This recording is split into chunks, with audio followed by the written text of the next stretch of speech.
Online जानकारी news में आप सभी का स्वागत है। आखिरकार जिसकी आशंका थी वही हुआ। ईरान के सामने इजराइल ने घुटने टेक दिए हैं।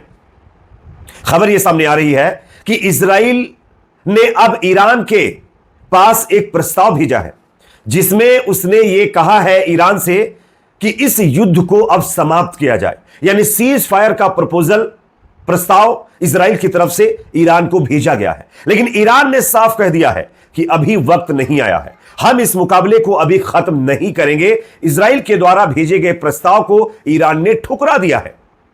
और यह जो खबर है यह अपने आप में इस बात का सबूत है कि यह सुपर पावर जैसी ताकतें जो अपने आप को बड़ा चढ़ाकर बताने की कोशिश करती थी, आज वो किस तरीके से ईरान के सामने घुटने टेक चुकी हैं। आगे इस खबर के बारे में थोड़ा डिटेल से आपको जानकारी देंगे, इस पर चर्चा करेंगे। साथ ही साथ दूसरी खबर आ रही है, इजराइल की खुफिया एजेंसी मोसाद के जो प्रमुख हैं उनको निपटा दिया गया है। मोसाद के चीफ डेविड बर्निया लापता चल रहे हैं। खबर यह है कि ना इजराइल की मीडिया उनको लेकर कोई जानकारी जुटा पा रही है, ना इजराइल की सरकार। और तमाम रिपोर्टों में यह दावा कर दिया गया है कि जो मोसाद के चीफ है डेविड बर्निया, वो नेस्तो नाबूद हो गए हैं ईरानी मिसाइल के जद में आकर। आगे इस खबर की भी चर्चा करेंगे। साथ ही साथ दोस्तों यहां पर एक और बड़ी खबर आ रही है, ईरान के एयर डिफेंस सिस्टम ने एक और इजरायली ड्रोन को नेस्तो नाबूद कर दिया है। उसका वीडियो मैं आपको स्क्रीन पर दिखा रहा हूं, यह पूरा वीडियो आगे हम आपको दिखाएंगे। साथ ही साथ कई और बड़ी खबरें ईरान की तरफ से, सीरिया के अंदर एक और अमेरिकी एयरबेस को टारगेट किया गया है, इसकी भी चर्चा करेंगे। उससे पहले एक छोटी सी रिक्वेस्ट, आपको क्या लगता है, क्या वाकई अब इजराइल ईरान से डर चुका है इसलिए वो सीज फायर की भीख मांग रहा है? कमेंट सेक्शन में अपनी राय जरूर रखिए। अगर ये वीडियो पसंद आए तो लाइक शेयर भी करिए, चैनल पर नए सब्सक्राइब जरूर कर लीजिए। बात करते हैं पहली खबर की। सबसे पहले स्क्रीन के ऊपर यह खबर आप देख सकते हैं, वेस्टर्न मीडिया की रिपोर्ट, इजराइल ने ईरान के साथ युद्ध समाप्त करने का प्रस्ताव दिया लेकिन ईरान ने ठुकराया। अमेरिका हमले के बाद कई देश ईरान के पक्ष में खुलकर सामने आए हैं। कल सऊदी अरब और आज रूस ने ईरान के पक्ष में बड़ा बयान दिया। इवन चीन ने तो बाकायदा अमेरिका और इजराइल को लताड़ लगाते हुए कहा है कि जो कुछ भी इन्होंने किया है वो एक तो इंटरनेशनल लॉ का उल्लंघन है, साथ ही साथ इससे इन दोनों देशों की जो क्रेडिबिलिटी है वो खत्म हो गई है, इनकी रेपुटेशन खत्म हो रही है, लोग इनके ऊपर अब भरोसा नहीं करेंगे। चीन ने लताड़ लगाई और उसके बाद तमाम देशों ने और अमेरिका और इजराइल को जबरदस्त फटकार लगाई है। और अब तमाम देशों की फटकार सुनने के बाद ईरान के सामने घुटने टेकने के लिए इजराइल राजी हो गया है। यह इस वक्त की सबसे बड़ी खबर है। इजराइल का युद्ध अपराधी प्रधानमंत्री नेतन्याहू ईरान के बुजुर्ग के सामने, खमेनी के सामने घुटने टेकने के लिए तैयार है। इजरायली मीडिया के हवाले से खबर यह आ चुकी है कि इजराइल ने ईरान को युद्ध खत्म करने के लिए संदेश भेजा है। इजराइल गलत फहमी का शिकार होकर गलत जगह हाथ डाल चुका है, यह भी तमाम लोगों की तरफ से कहा जा रहा है। ईरान ने साफ कह दिया नहीं, अभी हम सीज फायर नहीं करेंगे, अभी वक्त नहीं आया है। वक्त आने दो, सीज फायर भी होगा, यह मुकाबला भी रुकेगा, लेकिन सही वक्त आने दो। तो ईरान कंप्रोमाइज करने के मूड में नहीं है। ईरान को जितना नुकसान अमेरिका इजराइल ने पहुंचाया उसका चुन चुनकर बदला लेने की तैयारी ईरान कर रहा है। खबर यह भी सामने निकलकर आ रही है कि ईरान 1 या 2 हफ्ते के अंदर, शायद या 1 या 2 दिन, तमाम लोग 1 या 2 दिन कह रहे हैं, तमाम रिपोर्ट बता रही, कुछ रिपोर्ट यह भी कह रही कि 1 हफ्ते का भी वक्त लग सकता है, अमेरिका के तमाम एयरबेसेस को टारगेट करने वाला है। और सीरिया के अंदर बाकायदा आज हमला भी हुआ है एक अमेरिकी बेस के ऊपर, जहां पर भारी नुकसान अमेरिका का हुआ है। हालांकि मीडिया भले ही इन खबरों को कवर ना करे, लेकिन यह खबर आ चुकी है। साथ ही साथ दोस्तों यहां पर एक और बड़ी खबर है, मोसाद के चीफ, यानी इजराइल की खुफिया एजेंसी मोसाद के चीफ डेविड बर्निया नेस्तो नाबूद होने की खबर सामने आ रही है।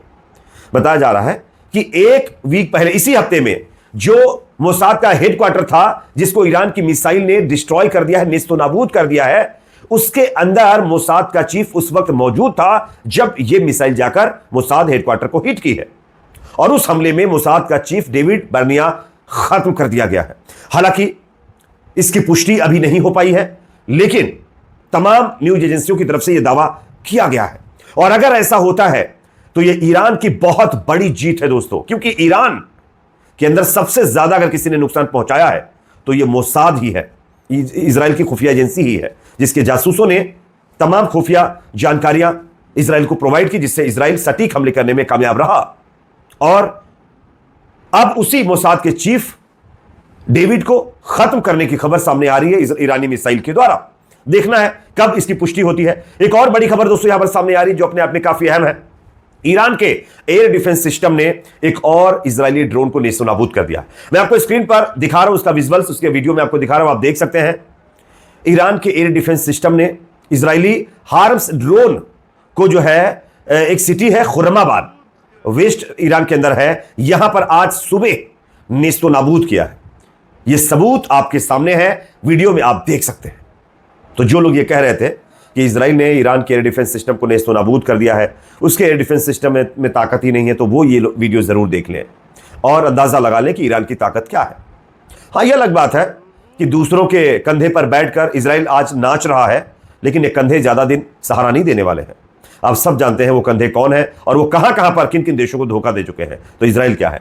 साथ ही साथ दोस्तों यहां पर एक और बड़ी खबर सामने आ रही। मिडिल ईस्ट में जारी संघर्ष के बीच अमेरिका ने रविवार को ईरान के 3 प्रमुख परमाणु ठिकानों को निशाना बनाया था, जिनमें फोर्डो, उसके साथ साथ कई और ठिकाने थे। लेकिन इसका बदला लेने के लिए खबर आ रही है कि अब ईरान ने भी इजराइल के सैन्य ठिकानों को टारगेट किया है। आप देख सकते हैं, मैं आपको खबर भी दिखा रहा हूं, आप देख सकते हैं। बताया जा रहा है कि सीरिया के अंदर एक अमेरिकी बेस को ईरान के द्वारा टारगेट किया गया है। हालांकि ईरान ने इसकी जिम्मेदारी नहीं ली है, ईरान ने नहीं कहा कि हमने इसको डिस्ट्रॉय किया है, लेकिन सीरिया के अंदर एक अमेरिकी बेस को टारगेट किया गया है, जहां पर भारी नुकसान की खबर भी सामने आ रही है। साथ ही साथ दोस्तों तेल अवीव के खिलाफ अयतुल्लाह अली खamenei साहब ने एक और बड़ा बयान दिया। उन्होंने कहा है कि तेल अवीव के खिलाफ हमले तेज किए जाएंगे, दुश्मन ने बेहद गंभीर गलती की है और उसका खमियाजा उसको भुगतना ही होगा, हर हाल में भुगतना होगा, हम उसको माफ करने वाले नहीं है। साथ ही साथ रूस का एक और बड़ा बयान आया है। रूस के राष्ट्रपति व्लादिमीर पुतिन के साथ आज ईरान के रक्षा मंत्री की मुलाकात हुई है, अरागची साहब ने मुलाकात की है और अली खamenei साहब के लेटर को पुतिन को सौंप दिया गया है, जिसमें बताया जा रहा है कि ईरान ने अब रूस से सपोर्ट की अपील की है और इसमें रूस की तरफ से यह कहा गया है कि हम ईरान के समर्थन के लिए आवश्यक कदम उठा रहे हैं, जल्द ईरान को हम बड़ा सपोर्ट देंगे। और अगर सपोर्ट देने की बात होती है तो तमाम मीडिया चैनलों से यह भी खबर आ रहा है कि जो रूस का सबसे ताकतवर फाइटर जेट्स है वो ईरान को रूस दे सकता है, और Su-57 जेट जो अभी नई जनरेशन के ये फाइटर जेट्स हैं, ये ईरान को रूस सौंप सकता है। ये ताजा अपडेट सामने निकल कर आ रही है। इस पर आप क्या कहेंगे कमेंट सेक्शन में अपनी राय जरूर रखिए। वीडियो पसंद है तो लाइक, शेयर, चैनल पर नए सब्सक्राइब जरूर।